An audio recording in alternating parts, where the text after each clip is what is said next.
Hi, Koothla here.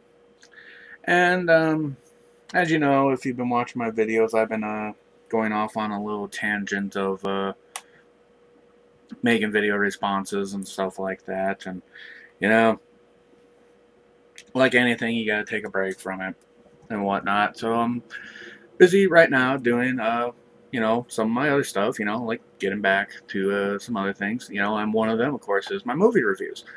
And so, which, as you know, after I do a movie review, probably doing a game review immediately afterwards. So if you stick around, you'll probably see that one pop up too. And this time, I'm going to be reviewing this one film. It was made back in like '93, got released on the DVD. It's credited at 1995, so it's been around for a while. But it's one that really surprised me when it came out. I really liked it. It surprised me. Um, this one, American Yakuza, which is, just for some of the basic details about it, um, stars Viggo Mortensen, Roy Ishibashi, Michael Nuri, Franklin and Jay, and Robert Forster. It was directed by, Frank Capello. Now, one of the things that really surprised me about this film is, first off, I ended up coming back to it after I saw Lord of the Rings, because Vigo, I didn't realize this that in American Yakuza, that was the first time I'd ever seen him in a film. So, of course, after I got done watching all the Lord of the Rings films, I had this weird nagging little feeling of, where have I seen this guy before? And I had to come back to American Yakuza to figure out that it's like, well, that's where I first saw him, you know? Which, like I said, for the film, I mean, I always liked it and stuff, because the simple premise behind it is that Vigo's character, guy by name, in the movie, his name is Nick Brandt, but he has a double role because his character is an FBI agent who, as part of his cover, spends a year in solitary confinement in prison under the name David Brandt. So he can infiltrate the Yakuza to help build a case against him for the FBI. And the whole course of the film, like I said, is basically just with Nick being undercover in it and doing everything he can as per his assignment to get himself immersed into the Yakuza and Japanese culture as best he can. So,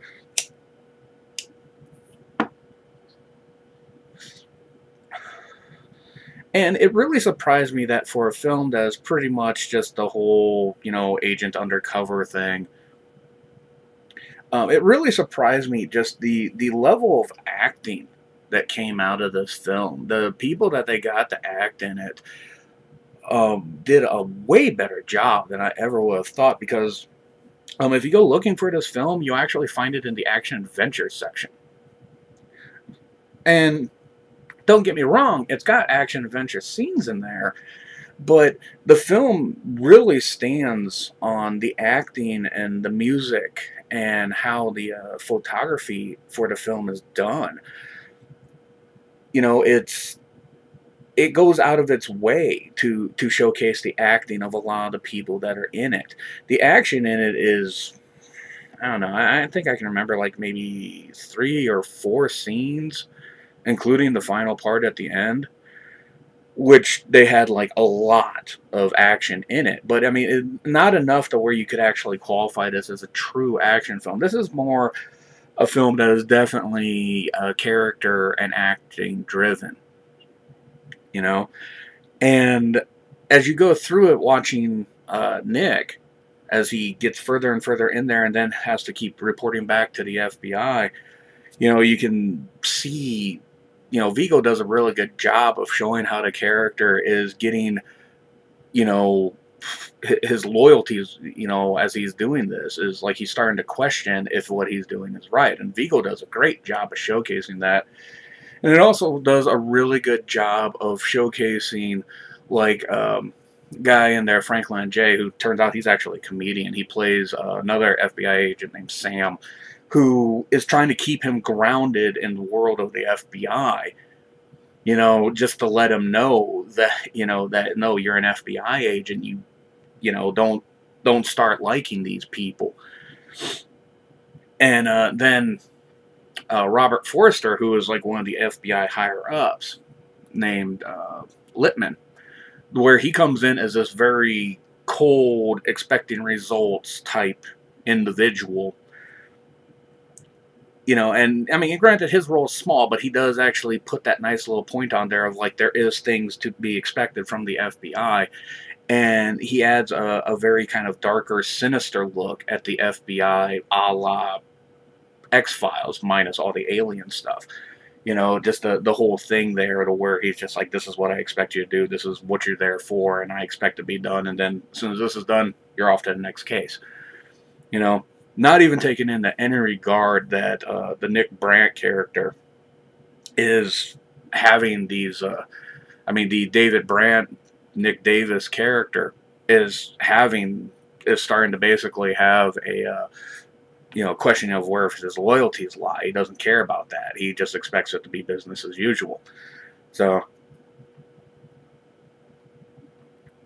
and another thing I have to point out on this, with all the action that they supposedly say that's in there, although, like I said, there's only maybe 3 or 4 good scenes of action in there, and how it really strongly relies upon the acting of the people in it. It also, you have to give a little bit of credit to the guy who did the music, a guy by the name of David C. Williams. The music he chose for this is very, very somber. For the action scenes, it's action music, but for other scenes, like, there's really, really good scenes in there that show a lot of reverence and ritual, and the music he chose for them is very, very good to showcase those particular scenes. And overall, he did a very beautiful job with the music he chose and its placement. So. And also, you also got to give credits to one of the writers for the film, a Takashi Ikaishi, I believe is how it's pronounced. He was one of the writers, also one of the producers, and the film was actually based off of a story that he initially wrote, and then he went on and became the writer for this film. So him being there actually helped keep the story definitely more focused on what it should be, because if it hadn't, it could have very well turned into the whole action adventure thriller that was being talked about on the case.